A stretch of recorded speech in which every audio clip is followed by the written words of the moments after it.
पोलिसांना त्या ठिकाणी आयुक्तांना विचारलं की ही परवानगी का दिली नाही, कारण कोणीही मोर्चाला परवानगी मागितली तर आपण परवानगी देतो.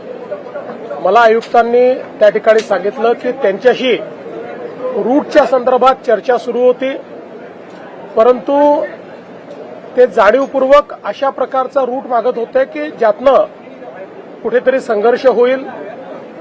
आणि पोलिसांचं म्हणणं असंही होतं की या संदर्भात काही लोकांच्या संदर्भात त्यांच्याकडे काही इनपुट्स आले होते की त्यांना त्या ठिकाणी वेगळ्या प्रकारची काही कारवाई करायची आहे.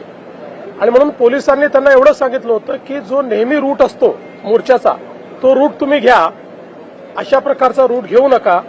पण त्यांनी त्याला नकार दिला. त्यांनी सांगितलं आम्ही हाच रूट घेणार, दुसऱ्या रूटवर आम्ही काही जाणार नाही. म्हणून पोलिसांनी ती परवानगी नाकारली असं मला आत्ताच सीपींनी सांगितलेलं आहे. तथापि जर मनसेच काय कोणालाही मोर्चा काढायचा असेल आणि परवानगी हवी असेल तर ती परवानगी मिळेल. मात्र आम्हाला इथेच काढायचा आहे, असाच काढायचा आहे, अशा प्रकारे कायदा आणि सुव्यवस्था बिघडवण्याकरता जर जाणीवपूर्वक प्रयत्न झाला तर ते योग्य नाहीये. शेवटी आपल्याला सगळ्यांना एकाच राज्यामध्ये एकत्रितपणे राहायचं आहे, आपल्या राज्याच्या विकासाचा विचार करायचा आहे. त्यामुळे योग्य रूट देऊन त्यांनी जर परवानगी मागितली तर ती परवानगी कधीही मिळेल, आजही मिळेल, उद्याही मिळेल.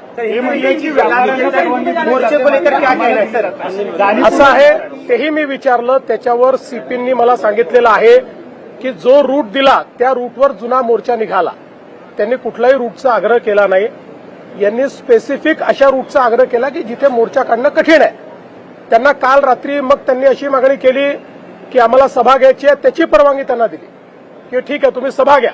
पण त्यांना स्पेसिफिक अशा ठिकाणीच तो मोर्चा न्यायचा होता की ज्यातनं काही अडचणी निर्माण झाल्या असत्या, कायदा सुव्यवस्थेचे विषय निर्माण झाले असते.